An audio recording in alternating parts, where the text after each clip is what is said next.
በመከራ እምቢ ትላለች እየተባለ ሲጠበቅ የነበረው የለሊና የባቡር የቀለበት ስነ ስርዓት እንግዲህ በሚገባ በሚደንቅና ደስ በሚል መልኩ እሺ ብላ ተቀብለዋለች። እሱ በጣም ተጨንቆ ነበር። ከዚህ በፊት ያው እንግዲህ ከርፋፋ የሆነ ማን ነው ስሙ የድሮ ፍቅረኛዋ ጥሏት ስለሄደ እንደዛ ስለሆነ ያጠባሳ ስላላት አሁን የምትቀበለኝ አልመሰለኝም ብሎ ሲጨነቅ ነበረ። እንግዲህ ጭንቀቱን ፈጣሪ ረድቶን ነው መሰለኝ እሺ ብላ አስራለች። እሺ ብላ ቀለበቱን ተቀብላለች። ሰላማችሁ ይብዛ ውድ የቻናል ቤተሰቦች፣ ሰላም ሰላም ብያለሁ። ለቤት አዲስ የሆናችሁ ሰብስክራይብ በማድረግ ተቀላቀሉ፣ ነባሮች ደግሞ ላይክ ሸር ማድረጋችሁን እንዳትረሱ። የአደይን ድራማ ይዤላችሁ መጥቻለሁ። አብራችሁ ይቆዩ። በቃ የአደይ ድራማ ሁሉም ሰብሰብ ባለ በፏ ብትን ብለው ተቀብለዋቸዋል። እንግዲህ ፈራ ተባ እያለ ቀለበቱን ማስሯል። ዛሬ ወንድሟ ይመጣል ብሎ ሰርፕራይዝ ሊያረጋት ፈልጓል። ከቀለበቱም ሌላ ተጨማሪ ሰርፕራይዝ አዘጋጅቶላታል ደስ በሚል መልኩ።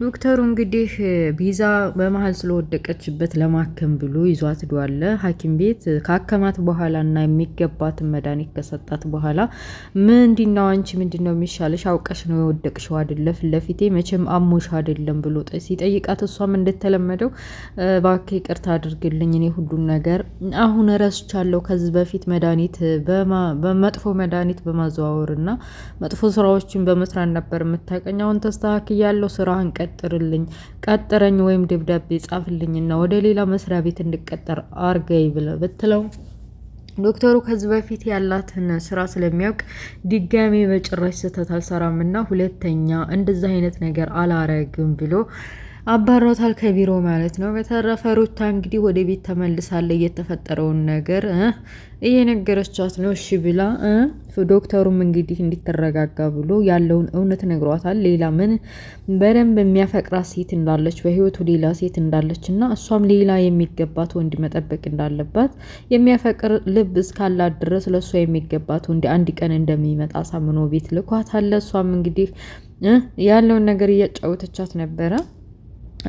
ፍቅረኛ አለኝ ያለው ውሸቱን ነው፣ እኔ ካጠገቡ እንዲሄድ ነው፣ እኔ እንዲሸሸው ብሎ ነው እንጂ እያለች ያው ራሷን መሸወር ፈልጋለች። እሱ ግን የእውነቱን ነው።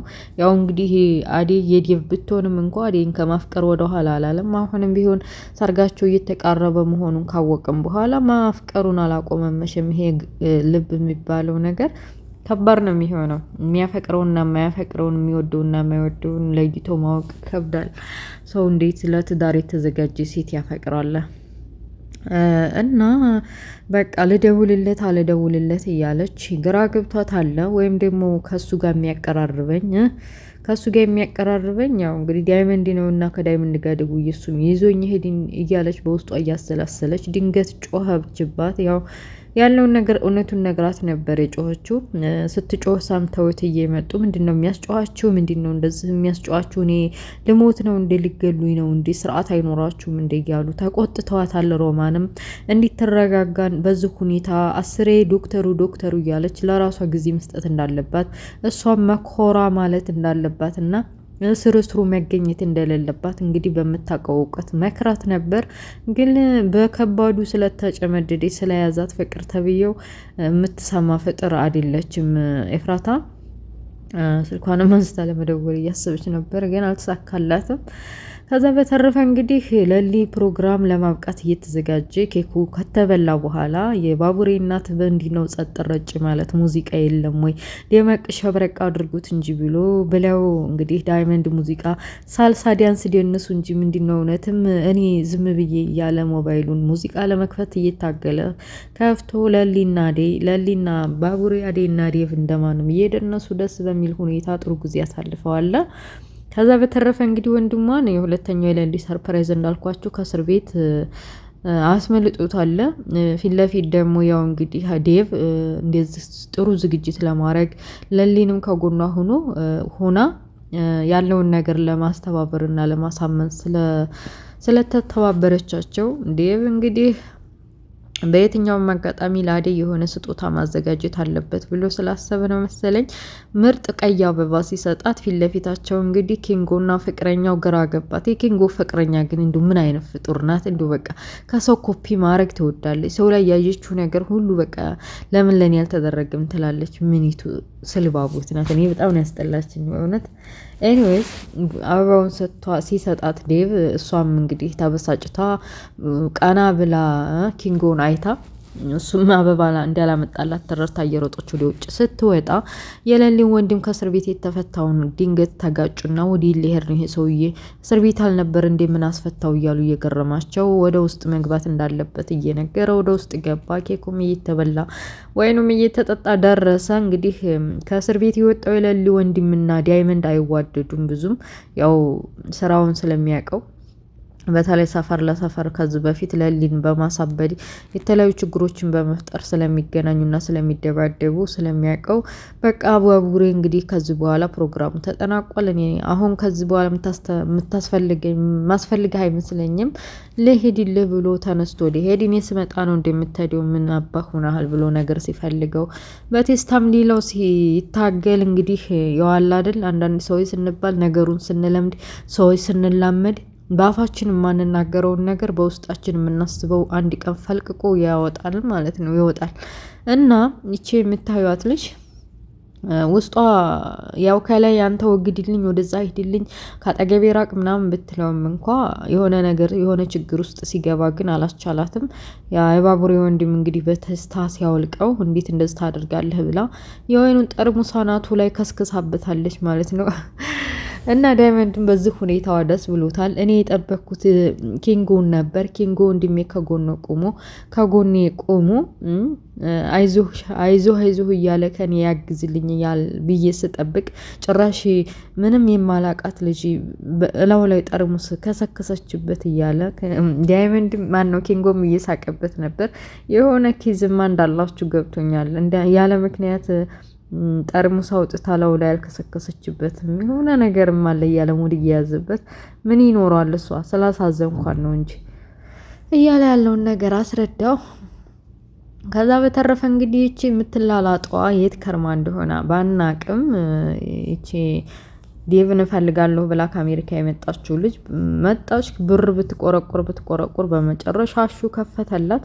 ሲከፍትላት አንቺ ተሳፈርሽ አልተባልሽም ወይ ምንድነው እዚህ በር የሚያስቆረቁርሽ እያለ ያለውን ነገር ግልጽ እንዲታረግ ጠየቃት። እሷም ቢሆን እኔ ዴቭ የለም ተጠፍቷል ታግቷል ሲባል ጠፋሁኝ እንጂ ለቫኬሽን ወደ ውጭ ወደ ሌላ ሀገር ሂጄ ነው እንጂ አለሁኝ የዴቭን ሁኔታ ሳላጣራና ሳላውቅ እንዴት ብዬ ነው ወደ አሜሪካ መመለሰው ብላ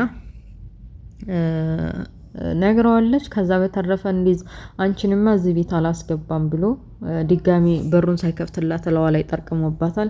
ምንም ማድረግ ስላልቻለች እንግዲህ ወዲያ እያለች ከልተው እያለች ዳይመንድና ኪንጎን አገኘቻቸው።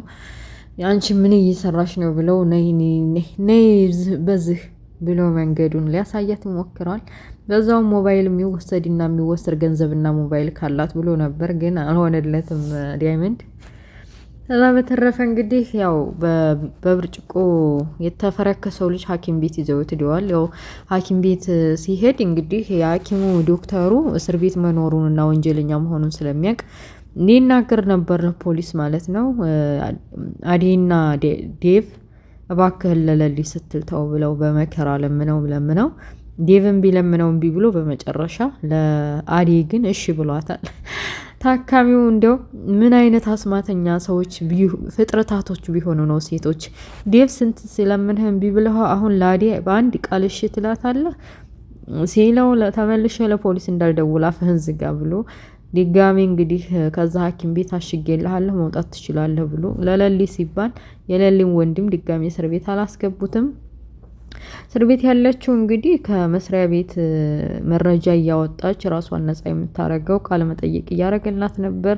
የአብሮ የሚሰራትን ባልደረባ ተናገር እያላት ነበር። እሷም ኪንጎ ነው ውስጧ ታውቃለች፣ ግን ደግሞ ኪንጎን ተናግራ እስር ቤት ማስገባት አልፈለገችም። እና ምንድነው ከኔ የምትፈልጉት? እኔ ማቀው ታሪክ የለኝም፣ ለምንድነው እንደዚህ የምታሰቃዩ ምናምን እያለ ያለውን ነገር ተፈጠረች። ግን ደግሞ በመጨረሻ ወዲህ ብላ ማንም ሰው ሊጠይቃትና ማንም ሰው ሊረዳ ስላልመጣ መናገሩ አልቀረምና የተፈጠረውን ነገር ኪንጎ ነው ብላ ያለውን ነገር ነገረችው ለፖሊሱ። እና ፖሊሱም እንግዲህ ያው ኪንጎ ከሆነ ካወቀ በኋላ እውነተኛውን መረጃ ለማወቅ እንግዲህ ወደነ ዳይመንድ ወደነ ባርች ወደነ ኪንጎ እየሮጠ ሲሄድ እንዳጋጣሚ ክልተው እያለ በመንገድ ላይ የሄደ አገኘው። ፖሊስ መሆኑን ካወቀ በኋላ እሱም ተርበተበት አስታወቀበት የዳይመንድ ተብዬው። ያው እንግዲህ ፖሊሶች ትንሽ የሆነ ነገር ካዩ ይጠረጥራሉ። እንግዲህ ለስራ ለምንድን ነው ለምርመራ ትፈልጋለህ ብሎ አንጠልጥሎ ይዞት ሄደ ማለት ነው። እሱም ደንግጦ ነበር። እንዴት እንደዚህ ይሆናል? እስር ቤት ከገባሁ ማን ሊነግራቸው ነው? እስር ቤት በጣም አስፈሪ ነው የሚለውን ነገር ከብዶታል። ግን ቢሆንም ያው እንግዲህ ፖሊስ ይዞት ሄዷል። ከዚህ በኋላ ያው እንግዲህ ዳይመንድ እና ሌሎችም በሂደት የሚያውቁት ይመስላሉ ብዬ አስባለሁ። እና የኪንጎ ወንድም ያው ለገንዘብም ብሎ የሚሆን እስር ቤት ለመውጣት ዘዴ ብሎ ይሁን እንግዲህ ወጥቶላታል። እሷም ደስ ብሏታል። ያው እንግዲህ እሱ ደስተኛ ሆኖ እህትነቱን ባይቀበልም እናቱ ባደረገችው እና ጠባሳ በውጣ ውረድ በስቃይና በመከራ ህይወቱ ስላሳለፈ ግን ለጊዜውም ቢሆን ለለሊ ደስ ብሏታል። ከጎኗ ማንም ቤተሰብ የላትም፣ እናትም አባትም እንደነገርኳችሁ ስለሌላት አንድ ወንድሟ ስላለ ደስ ብሏታል። እና ፖሊሱም ሁሉም እንግዲህ ይቅርታ አድርጉላ ለለሊ ሲባል ስለተባለ አብሯት የሚኖር ይመስለኛል። ያው ለገንዘብ ነው እንግዲህ ንብረት ለመካፈል ብሎ ነው እንጂ እውነት እህትነቷን እንደው በሂደትና እያደር ሲለምዲያት እህቴ ብሎ ይጠራት እንደው እንጂ አሁን ለጊዜው መቼም ያው ለገንዘብ ነው ሁላችንም እንደምናውቀው የተጠጋት። እና ወደ ቤተሰቦችዬ ኪንጎ በፖሊሱ እየተያዘ የሀረግ ድራማ እዚህ ላይ ያበቃል። እንግዲህ ዳይመንድ ማን ነው ኪንጎ እስር ቤት ያለው ቆይታ እንጃ ምን ልትሆን እንደምትችል ቅምጥል ስትሰማ አብረን የምናየው ይሆናል ቀጣይ ፓርት። ለዛሬ ይሄን ያክል ይበቃናል። ኔክስት በሌላ ፕሮግራም ይዤላችሁ እስከምመጣ ድረስ ሰላማችሁ ይብዛ እያልኩኝ ይቅርታ ሀሳብ ብዛኝ ነው። እና ለቤት አዲስ የሆናችሁ ሰብስክራይብ አድርጉ፣ ላይክ ሼር ማድረጋችሁን እንዳትረሱ። ባይ ባይ ቻው።